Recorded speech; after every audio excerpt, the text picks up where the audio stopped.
Welcome, everybody. I am Robert Aducci, and I am here with Darrell Hayhurst, Leamon Crafton, Greg Gorden, and Brian Reeves to talk about writing for the Infiniverse. And with that, I will give it over to you guys. Who wants to be the designated leader for this? I think we nominated Leamon, right? Correct? Yeah. Well, no, like Leamon's the guy with the most like on the ground experience. That means he can't be the leader. That's not how leadership works. He's the guy that has answers. Like the three or four of us will just like we'll direct from afar.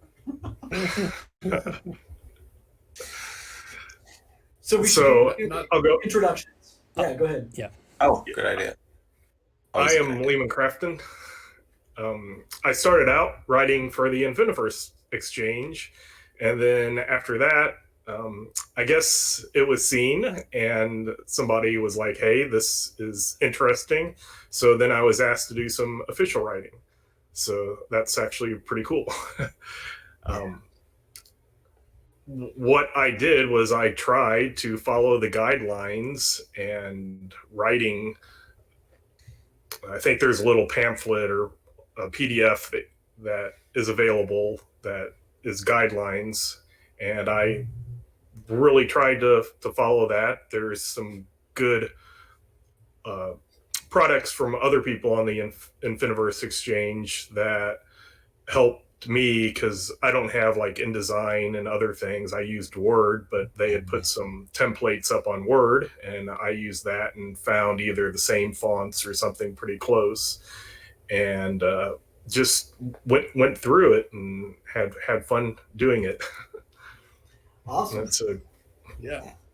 I'll go next. I'm Darrell Hayhurst. I was the line developer. Greg is now. He'll introduce himself in a moment. I'm the guy that wrote that document.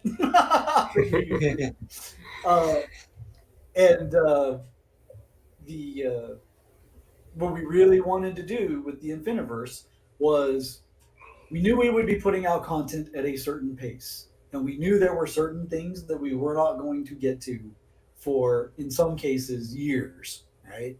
And we wanted to make sure that there was a platform for the audience, the players, the people that were really into this, to be able to share what they were doing with one another, and also to meet that need for certain content that we weren't going to be able to deliver ourselves. And we wanted to make sure that there was a mechanism for that. And the model for it was the scriptorium, which is for the Dark Eye, but it's not unique, right? The Dungeon Masters Guild and other programs do very similar things for the same reasons. There's a lot of people out there with great ideas, and anything we can do to share them around is good. And my main contributions to this panel will be on the practical design side of it, like why we put certain things in the packets, how to do certain things if you're using InDesign.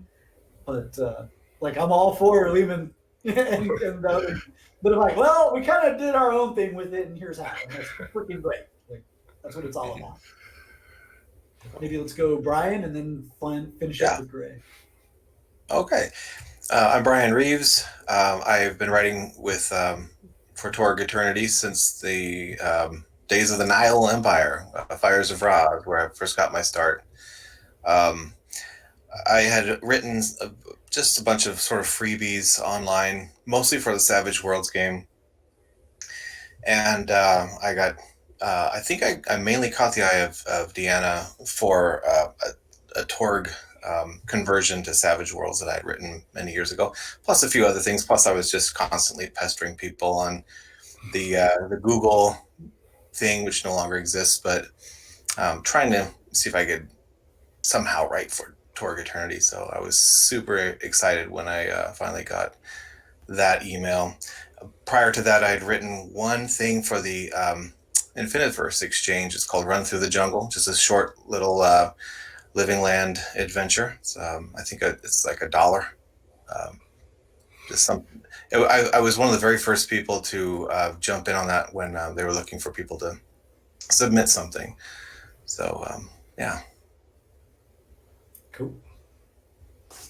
Hi, I'm Greg Gorden. I was part of the original Torg creation team. Jumped in here as line developer at about the time the Sire Papacy was being put together. And I say I am a consumer of the Infiniverse when I'm looking for authors. And now we're starting a project called Infiniverse Update, where we're taking some Infiniverse authors and some others and doing sort of what the old Infiniverse newsletter used to do and updating plot lines and stuff that we're not going to be able to get to for a while. And so I am definitely contacting Infiniverse authors to write products like that. Which is super cool. So I got a question for before we get into some of the nuts and bolts. Like, this is something that I personally am very curious about. I think all three of you do have products on Infiniverse, don't you? Greg, do you? So I had one that was set up to go, and then in discussions when I was signing with Ulisses Field, they said maybe not right this second. So Yeah, right. Okay, so yeah. Legit. So the Leamon and Brian, I'm curious. Like, did you make any money on doing this, or? When it first happened, I was actually doing pretty good. Nice. So I personally was doing my own art. I use a program, two of them. One of them calls Poser, and the other one's called Daz 3D. And I was doing my own art. So what I was making, I was using that for to buy the models and stuff like that. So, but it was good. It was, I was like, yay. That's cool. Make $1 or what? Honestly, I haven't looked in a long time. I do get every once in a while some credits over on RPG Now. I also have something on the DM's Guild that's again a little $1 adventure. So somehow between those two little cheapies, I've made $100 maybe in the last couple of years, probably. Hey, that's great. Yeah. And so, and our whole point to the cost structure that we did on it, if people don't know, the way it works is the author creator gets 50% of whatever they charge. Then the other 50% is split half between Drive-Thru, who hosts it, and Ulisses. So as Ulisses, we get a quarter of it, which whatever. And then the other quarter goes to hosting, and then the other half goes to the creator, in hopes of paying them back a little bit for the time and love and effort that they put into this. So I'm always heartened, when people put stuff up, that it's actually doing something, they get something back out of it. That's great. Yeah, I stopped because, of course, I was writing officially, Right. And I don't know if there was any specific rules about it, but I felt like it was just well, first of all, it's, a lot more work, but I just felt like it was appropriate to leave it open. Mm-hmm. Yeah, we don't. There's no rule preventing authors from doing their own thing if they want to. In fact, one of our most common ones is Talon Dunning, who does a lot of our art. He does character sheets and packets and things on the Infiniverse with our complete blessing. We're like, man, that's great. And sometimes he'll do something that's so good that we're like, we're gonna go ahead and buy that. Let's do that. Yes, like the Battle Nun. Yes, the Battle Nun was a classic, right? Put it up for the cover of his character sheets, and we were like, well, we want a Battle Nun. Well, that's really cool. We want that for Cyberpunk.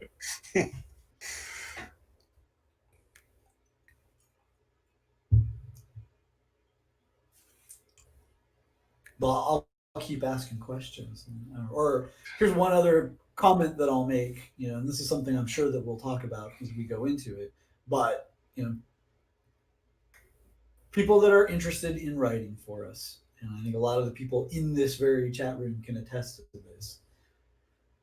One of the things that we look for from Ulisses' side is, have you done anything?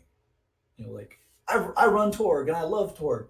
man, that's freaking great. But that doesn't tell me you can write. And more importantly, it doesn't tell me you can finish doing something that you say you're going to. And the breakpoint for a lot of authors getting hired professionally is finishing anything, even if it is a free product out on drive through or whatever it is. But they can say, I did a thing. Here it is. You can look at it. That puts you ahead of 99% of everyone else that's ever asked, to write for us. And that means we're going to take you more seriously. We're going to be like, okay, let's talk. So if you are interested in writing, I always tell people, do an Infiniverse product. I mean, if you've got writing credit somewhere else, great. Like, link me. Let's take a look. If you don't, do an Infiniverse product. You got the love for it anyway. Show us what you got, and we're going to be interested, right? I'm going to step back a little bit here, and let's do maybe some practical tips from Brian and Leamon, like getting started. Like, how would I get started? I want to write something for Infiniverse. What do I have to do? Well, first of all, if somebody wanted to get started writing for Infiniverse, go take a look and see what's there already, because there's a good bunch of stuff there, and so you might have an idea that has been sort of explored already, or you might not, and there might be a niche for you. I would definitely say read some of the material that we have published. Get to know sort of how the game looks when it's sort of written out. Sort of how it works narratively and how it works the game rules on the page. The more you read, really, it's just like anything else. The more you read, the better you're going to be able to write. So you should just voraciously just read whatever you can find. And I realize that InDesign is not very easy for most people to get their hands on. It's expensive. It's got a really steep learning curve. Most people have used Microsoft Word. That's all I used when I put together my product a few years ago. I think Microsoft Word can work. It obviously takes maybe a little bit more finessing. InDesign does some of the stuff for you, but I think it's a really reasonable first step for most authors.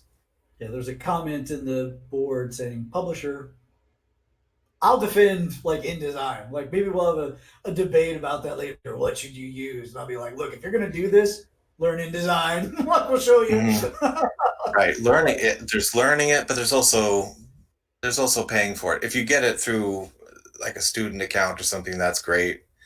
Or other kinds of ways you can get it for less money. But there is a cost component to it. There is. Mm-hmm. I would say if you're curious, maybe start small.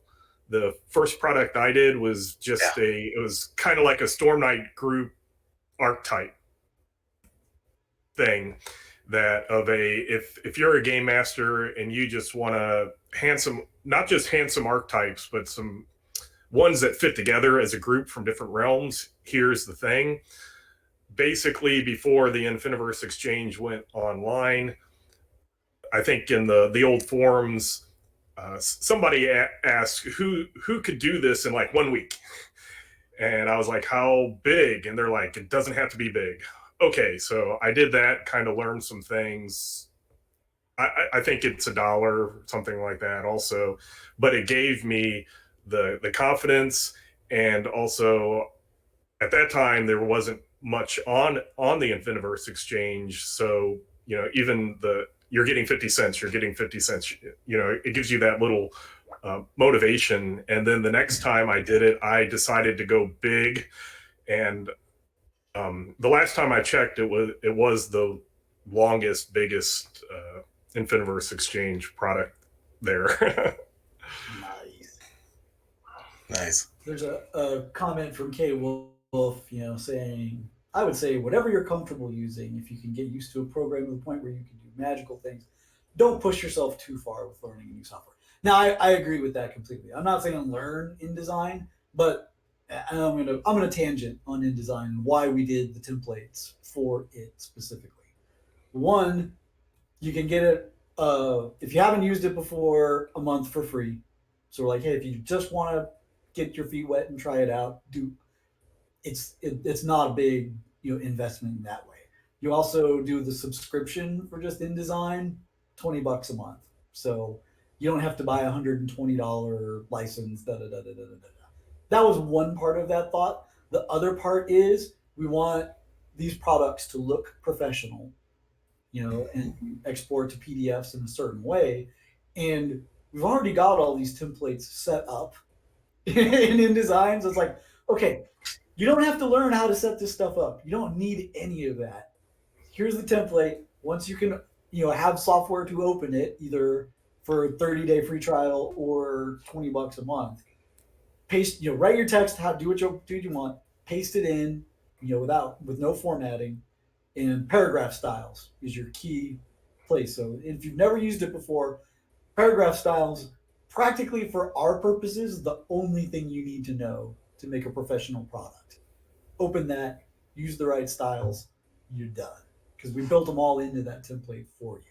That was what we were thinking, and I find it very interesting and hilarious that Brian and Leamon would be like, yeah, no one wants to do that, man. We don't want to use Word. You guys should have just given us a Word document in the first place. And we're like, my bad.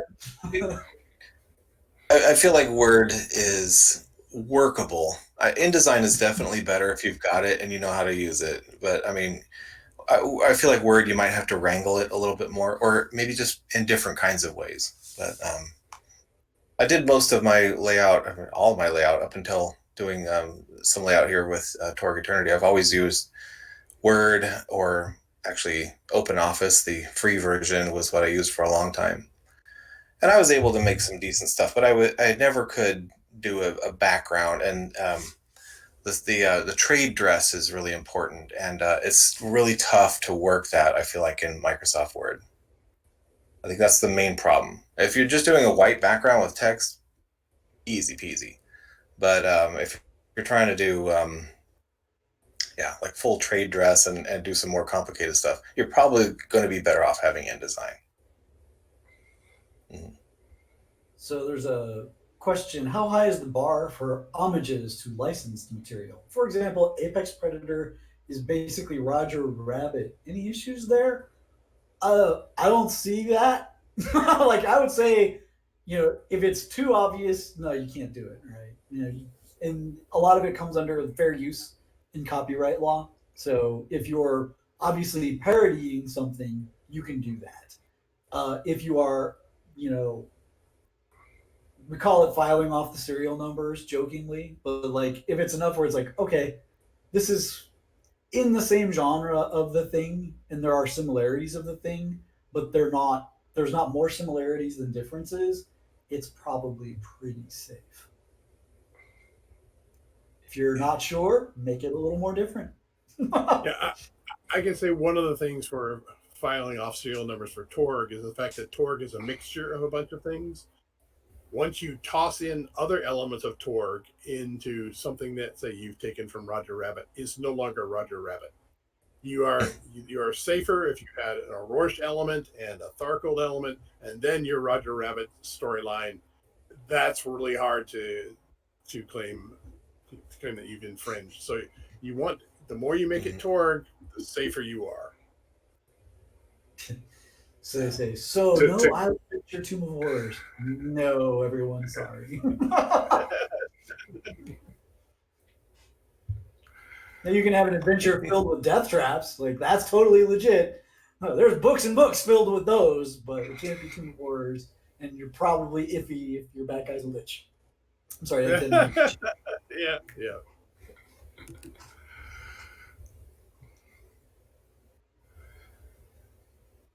So let's see. Go ahead. Oh, I was just going to say also, I don't know who stated this theory, but most plot lines and stories have already been told. if you even look at like something recent, meaning in the last 100 years, last 50, Alien, the movie Alien, the dinner scene, there's an equal dinner scene in an ancient Roman story of a group of people sitting around having dinner, and then a thing burst out of the chest of basically it was a soldier, a Roman soldier. It wasn't an alien creature, it was a sponge that a witch had put into them. But that general, theory, that general plot line was there, a couple thousand years before Alien came out. So just change it. You can always use those story seeds. Oh, totally. As long as you're not using copyrighted terms, words, names, and characters, then you should be fine. Sort of. And there's one other caveat here, and this is something whenever we talk about copyright law and the dangers and all that, what I try to stress is the law allows quite a bit, but the game industry is very, very small. And when we say very, very small, I mean literally everyone in it can fit in one bar and does during Origins. So if you're borrowing too heavily from other people's elements and it's obvious and noticeable, you're going to get a reputation. And this is a small pond. That reputation doesn't go away. So it's usually not worth it. Now, accidents happen all the time. It's happened to all of us where we went down a certain road and then later on someone's like, I totally did that in my other thing. And you're like, haha, really? I have no idea. I'm like, I can read it all, but just something when you're talking about that sort of thing, that's what I remind people of. There's a lot you can get away with legally, but just because you can get away with it legally doesn't mean you're going to be able to survive in the industry doing that. Good point. So there's a great one from Kay asking Leamon, since you've got the most experience pushing from Word to publication, like let's lay it down. Like, someone's looking at that Word document, like, can I make this work? How do I do it? You tell us. So there is I think it's a pay what you want on the Infiniverse Exchange, and I can't remember who put it up there, but it's like Torg Infiniverse Exchange template for Word, and you can pay what you want, download that, and it gives you the background that's for every single page. Usually has that same design with the blue edges and then the kind of brownish paper looking background for the text. And in Word, you can set the background and you can set it even odd also. So there's an even picture and an odd picture, and you can just adjust the dimensions of that to fit the page size and click that, and then it's there. You can use Word art to put your page numbers over the little circles.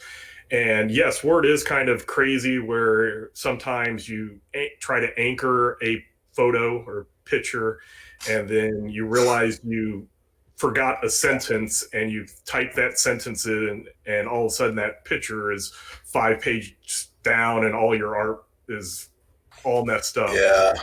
So what I tended to do was I at least had every one of my chapters in that I wanted, I had it in a separate Word document so that if I needed to edit something, it threw stuff around, it was limited to a few pages instead of the whole document. And then after that, then I made a PDF of each of those chapters and then added them all together. So you have to work around, but it is possible. In InDesign, we call those stories. And here's a little peek behind the curtain. Everyone thinks we're insane because, unlike most writing and production staffs, we tend to write our drafts in InDesign rather than Word. And that drives everyone else completely nuts because our process is totally different. But we love it for exactly what you mentioned with the shifting text and all that, because you get so much more control over how the text looks on a page, where your text is lying, where your pictures should go. And it also changes how you write in terms of paragraph size. When you write in Word, you tend to write like 6, 7 sentence long paragraphs, and then you put it in, our template in InDesign, and that's like a brick, like a page long. And you're like, oh my God, I got to break this up into smaller pieces for it to look good on the page. And it kind of forces you to do that, Yeah, I became a convert to InDesign when I started laying out some of the stuff I was at that point going to do for Infiniverse, and it just told you what pieces were not going to be very readable. It's hard to tell how readable it is in Word, even with the template. So I really appreciate the fact. And the other thing is 3,000 words is not 3,000 words. It just isn't. And InDesign really tells you how those are going to look to the reader.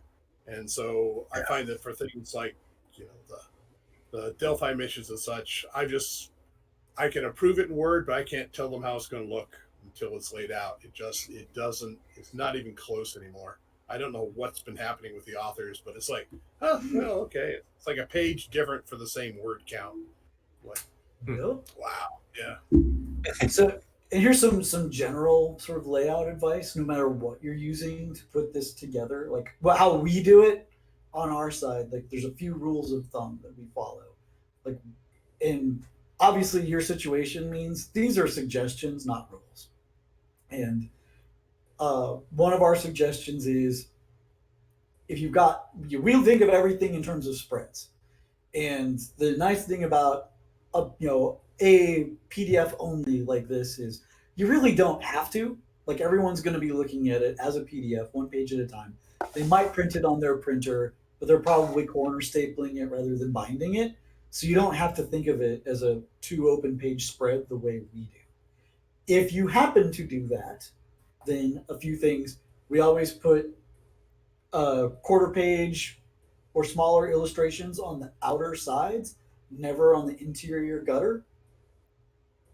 And that's just like a little trick that we do that keeps your eye moving. And then the other little trick that we do, if you can, is if you've got a spread 2 pages that are just text, the next spread should have something to break it up. Mm-hmm. Either a drop-in illustration or a half page or whatever. That's something we do.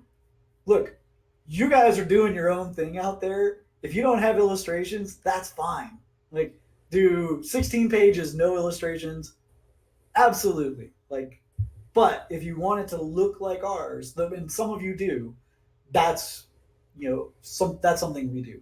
And sidebars do count as breaking up text. So if you I don't have an illustration, but I do have an aside, build a sidebar, and that breaks that text up. Again, put it on the outside if you care, and boom, you're going to have a professional looking product when you're done, and it'll impress us when we look at it. Okay. I did try to do that. I took at the time I wrote my main Infiniverse Exchange product, Paraverse. I took the Torg Eternity PDF and I put it on half of my screen and my Word document on the other, and was trying to go through it and try to make things so that if people looked at mine, they would think this is a Torg Eternity product. Yeah. And we want people to have that option, right? Like, that's what we want it to look like. It doesn't have to, but we're cool. We love that people try.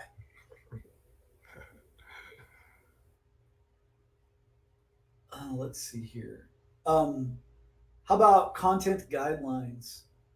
I've got a few rules, but I want to hear what you guys think are absolutely, don't do it, or this is what we're looking for more of. Well, I mean, I know the general content guidelines that we work with. I think on the Infiniverse Exchange, I mean, since it's not official, I guess people just need to consider that what people are going to be reading, and just consider how they might respond to it, I suppose. some of the more racy or perhaps more violent stuff, that especially targeting certain groups of people, children and stuff like that, we tend to stay away from. Off screen, depending on how it's done, but maybe not even that, which was particularly difficult with Tharcold. But, but just try to keep it PG. PG-13. Our rule is PG-13, no kids, no tobacco. If you're within that, you should be good. Yeah. So here's a question that came up. It's a good one. What are the restrictions on using canon characters in Infiniverse products? Like, we use Tolwyn and things like that. I have asked Michael for a clarification on this, but my understanding and the communication I've had is you're allowed to use canon characters. We're allowed to object if it goes too far. So Yep. that's one of those things of, because those things are, it's like, don't use Mickey Mouse. If you're gonna use an analog, but Tolwyn is in canon. You can use Tolwyn as long as nobody upstairs goes, oh wow, no, we don't want Tolwyn the pole dancer. So Well, right, and that's the general content guidelines all over. Yeah. Yeah. Yes, but yeah, I would in fact, also one of the things. sorry. No, go ahead. I would also suggest Go ahead. not doing anything that would dramatically alter those characters. Try to, if Tolwyn shows up in an adventure, don't kill her off. And I'd go the other way on that. I'd say the whole point of the Infiniverse is this is your playground, right? Do the death of Tolwyn. Fine. Right? 16 pages, the death of That's one Tolwyn. Cosmverse. Right? Exactly. Like that, and that Cosmverse, we murdered the hell out of her. Awesome, right? And anyone that's gonna use Tolwyn in their game is probably not gonna buy that product. But that's all fair. Like, which is really. And I will, basically my point is, I think if you try to keep it that way, then you can appeal to the greatest amount of potential readers. Mm-hmm. Yeah, if you don't want to bend a canon too much, if you want most of the Torg readership to follow, but bending it some is going to do you good. I would say also, though, if you are going to really twist the Torg canon, but if you could show me that there are in-cosm reasons, sort of the way Alan Moore in the early days took some of the DC comic storylines and said, well, if all three of these are logically true, then we end up here. So if you can show us that, well, I take this from Relics of Power, I take this from When Cosms Collide, and I end up here, that will get my attention. To be like, somebody took Torg logic and ran it in a different direction, but played by the Torg rules. Send the God Dog to help them down. That'll absolutely get my attention. And that's the other thing. I do try to catch up on Torg the Infiniverse about every month. But hey, you guys have been busy. I appreciate that. So if you are trying to get my attention, I'll say yes. If you're writing for Torg Infiniverse, you've got a reason to contact me. I don't know if I can post my email address here and when we post this thing later, Robert, so I'll figure out how to do that. So I made that joke in the Space 1889 panel and got resoundingly told, don't do it. Yeah. Well, I mean, if I'm actively trying to expand the authorship base, and I'm willing to take a look at stuff and say, okay, maybe not, but I will. I'll revisit that issue. So I would say, I'm not sure, Greg, if you are in the Discord, in the regular Ulisses Discord. I would say join that, because then people can get a hold of you there. You're in there, yeah, great. Okay. So go to the Torg Eternity channel in our Discord, and maybe if Greg wants to do this, we can do this. We can create an Infiniverse channel. Also, if people just want to talk about stuff in there, that would be a good idea.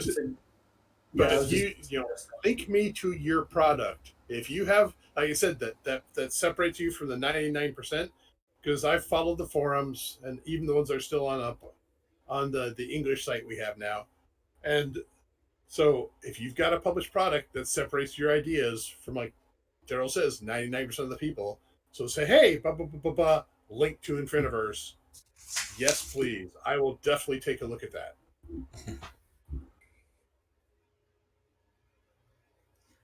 I'll just add something to that. That's okay. I was going to say, I'll just add to that. When I did my big project, it was maybe 6-7 months later. Deanna was like, "Hey, what I want to say on the forums, she had asked if anybody was interested in writing officially, and I was like, yes. And here's my product, and here's how big it was, and I finished it in 3 months because it was like you will be on a deadline, and not too long after that. That last one was exciting. And what do I want to say? The last right after that is when I got asked to do one of the acts for Relics of Power. So it just everything falls into place. It's pretty cool. Yeah, and it's interesting you mentioned the forums, because since it wasn't actually that long ago that we needed to close the forums down, and this is why when people ask us like, "Hey, how do we get in touch with you?" It used to be forums, boom, that's where we are. And so there's this kind of like confusion now. It's like we're not really sure anymore, and like it's slowly but surely becoming the Discord. As we get more used to that change in gears. So that's the space people should probably be looking at. Yeah, and there's also one on the piazza.org. Right. You can go there as well. But we'll make it Discord because that is Ulysses' official communication. Exactly. Yep. We'll keep it official. I'll post something later tonight then on there and say, hey, if you were on the Infiniverse panel. Yeah. And I'd actually reach out and have them make an Infiniverse sub-channel, and then we can drive traffic there. And people can talk. Like, the other nice thing about something like that, this is something that, we can also talk about advertising. Because like once you do your product, you put it out there. As we mentioned, there's a lot of stuff out there. So one of the things I'll ask everybody about is, how do you get noticed, right? How do you get ahead of that curve and have your cool thing that you just made get some attention? And I think that channel is going to be one of those. Once we've got it, people will be like, oh, I just did this thing. And when people are talking about it, oh, cool. Now you've gotten some attention. But what are other ways, now that you've done it, how do you get noticed? So Leamon, did you do any promotion for your Paraverse? No, I didn't. It was all word of mouth. I got a couple of good reviews, and I tried to make it different. But I also, it really made me appreciate the design elements that, when I mean design in this way, I mean like rules and mechanics of Torg Eternity, because I didn't want to just go, oh, I had this great idea I used in my home group and I'm going to throw it in there. It was like, I need to make something that can go into any group, not just my home group. So I was trying to come up with ideas in that. And like I said, it was only when the core rules had been published at the time. So I was trying to fill in some blanks that hadn't been filled because the source books hadn't started coming out. Cool. So we've got a question, from Gray March. Speaking of driving the Infiniverse, are there any thoughts on doing more promotion of it during crowdfundings or in general? It's a tough one. I know. I can speak to that a little bit. This is Robert. I do community management stuff, and so I've been trying to. Every once in a while, I post some Infiniverse products, and so we're always interested in new ways to promote those products. And I'm interested. You just said during crowdfundings, I'd definitely be interested in hear ideas, and we're always looking to get the ideas out there. And I just created the Infiniverse Exchange channel on the Ulysses Discord, so it's there. Boom. It's linked there. Excellent. Yeah. I'll be on there tonight then and post a summary. Yeah. So, and for our crowdfunding thing, and this was one of the when we initially built the packets and assumed, we called the first art pack 1, because we thought, okay, we'll do more art as we go. We'll make them stretch goals that we can unlock, and it's an easy thing for us to do, and it's easy to justify, right? Oh, we made X amount of money. Like, it's cool that this art can be out there, essentially out in the wild. That's okay now. We can justify that fairly easily. And what we tried to tie that back into is, that's our excuse to mention it. Every crowdfunding is like, hey, here's an art pack for this thing. It gets trickier for us when it's mentioning specific products, because we don't want to show favoritism. But that said, as Robert mentioned, we're trying to promote it. We're trying to find ways. Eric Simon's got a sneaky marketing fact. Your Infiniverse products are listed under Ulisses Spiel. That means when we send drive-through RPG blasts, your customers are our customers. I did not know that. Yep. You got a leg up regarding that. Most have never heard of Torg. Yep. So, fan art. I think we say in there that you can use your own art so long as it meets our PG-13 guidelines. Yep. Fan art of intellectual properties gets trickier. So if you're doing your own thing, totally fine. If you're doing fan art of Torg things, that's almost always going to be fine. I mean, there's a few gray areas there, but for the most part, you're okay. Your own art of other intellectual property, that's a no-fly. Don't do that. Yeah, there's a difference between copyright and trademark. You don't want to go trademark. And almost all images are trademarked at this point.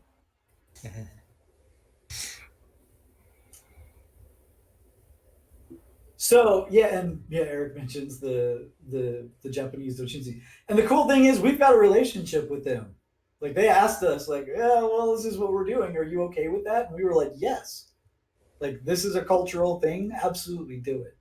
Would we allow a North American version? Hell no. But there, like, that's okay. That's a thing.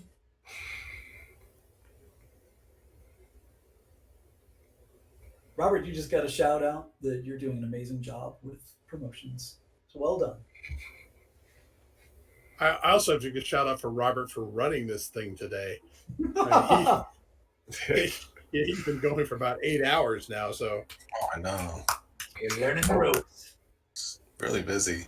Thank you very much. So I'm gonna jump in here again. I've not written anything yet for the Infiniverse Exchange, but I've written a bunch of stuff for the DMs Guild, and so I've got a pretty good idea on how it works. And I just want to tell people, the whole point of it is to write for Torg, right? Write for the game that you love.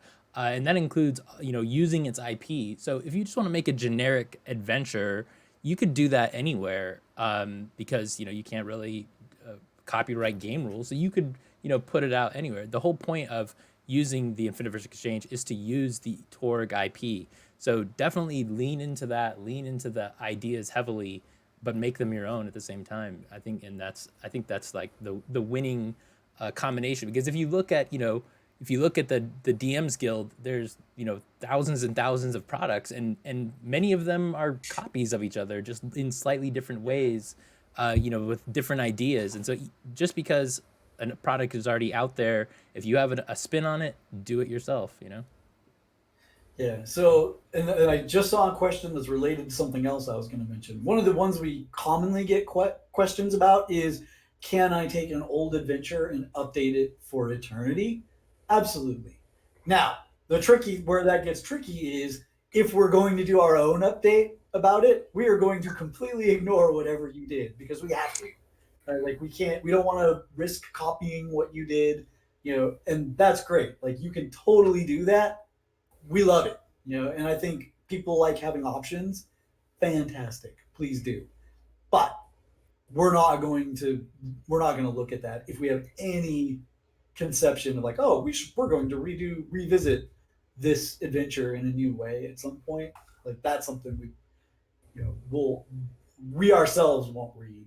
And the other good question was, could a new Cosm become canon? And again, we invite people, make those cosms. That's great. If it were to ever become a thing that we were going to add to the main line, we would hire you as a writer to write it. So that's what you call a high risk reward proposition right there. Yeah, we certainly can't use it like on our own and be like, well, you wrote it, so we're going to add it to the game. That's not going to happen. You know, and if we have any notion like, oh, we're going to be adding a cartoon cosm or whatever, and someone creates a cartoon cosm, it's like, we're not going to touch that with a 10-foot pole. Like, it can exist, it can be its thing, but none of our writers are allowed to look, because it's like, well, we've been planning to do this for 2 years. We can't not, but we also can't risk stealing someone else's idea. Now, But I will say one of the reasons I have been reading Infiniverse is with the Infiniverse update product. Like David Chart is writing an update to his Infiniverse adventure that's going into Infiniverse update. So in a sense, that upgrades the adventure to canon. So often I'll be asking you to write a sequel to something you put in Infiniverse, which sort of drags it under the umbrella. That is the way I think I can best recapture the Infiniverse idea that we had from the newsletters, because I don't have the capacity to get the newsletter out again. But so yes, absolutely, you can be, given the imprimatur of, this is clearly something that we think is part of the Torg lore. So.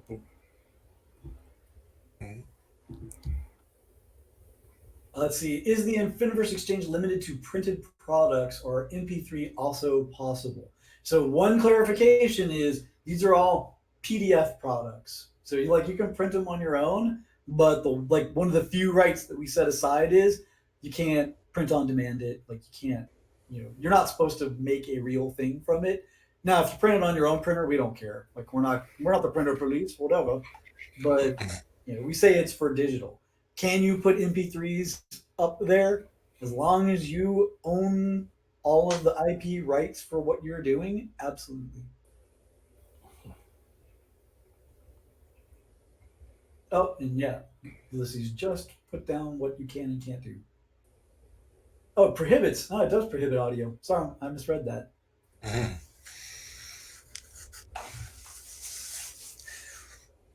So we're probably running close to when they're going to make us stop. So let's do last thoughts.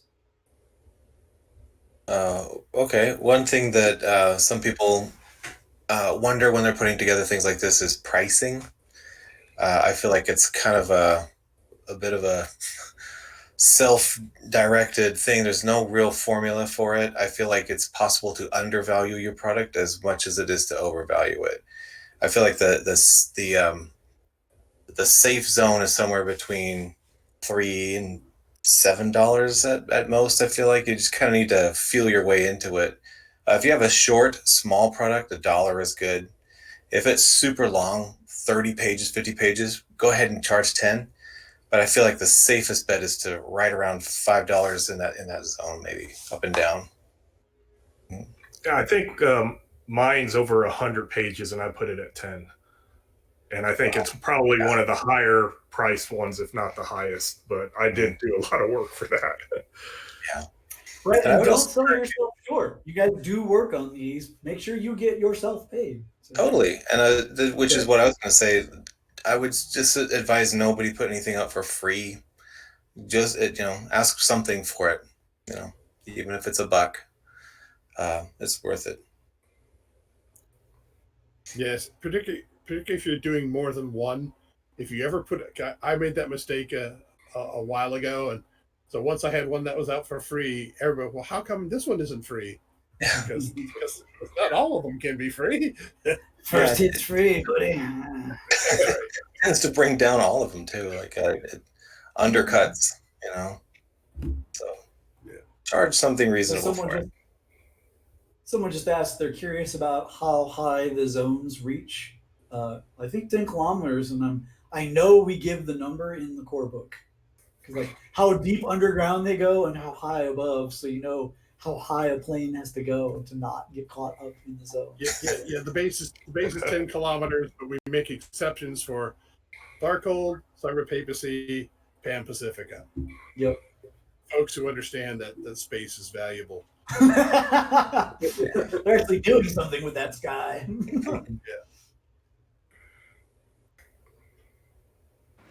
All right, folks. Well, that's it sounds like we're kind of wrapping up. So, did Darryl? Did you get a chance to give your last thoughts there? No, my last thought was that zones are 10 kilometers high unless the story demands otherwise.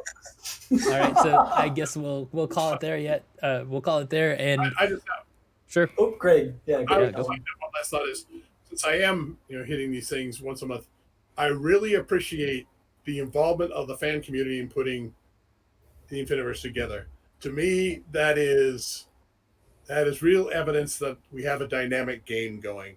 And the fact that you're doing something different or have difference of opinion, that's all great. So I take it as, to me, the Infiniverse is more important than the forums ever were for me understanding fan opinion, because you had to put effort into this opinion. Mm-hmm. And the fact that you put work into it means I go, oh, this matters. This matters, to people enough that they put it down in print. So I really appreciate the fact that folks are doing that. Yeah, and if you want to get us any ideas about how we can better promote it, feel free to go into the Discord, tell us in the Torg Eternity Infiniverse channel now, tweet at us, whatever, and I'll see that, and we can do whatever we want, really. So give us your ideas, and we'll do what you guys want. So with that, if you guys hang out for another couple of minutes, we're gonna have an actual play with Tracy Sizemore as the GM. Tracy was in the chat a little while ago, and Darryl and Greg are on that game. So it's a pretty fun game. I watched some of it. So I crit failed 4 times. Nice. Yeah, so that'll be going on in about 10 minutes. And then, of course, there's a ton of panels tomorrow at 2 p.m. 2 p.m. tomorrow. It's Torg heading into year 2. Deanna, Greg, and Darryl will be on that. And then Torg, What Were You Thinking? Is at 6 o'clock Pacific. And that's Deanna, Darryl, Greg, Ross, and Shane. And yeah, so that's it for Torg. 2 more. Why did you do this way? Why did you do that? All right. So with that, I am Robert Adichie. Thank you, Leamon, Darryl, Greg, and Brian for sharing your experience and your history with it. So with that, I'm Robert Adichie, and we'll see you in a while. Yeah. Thanks.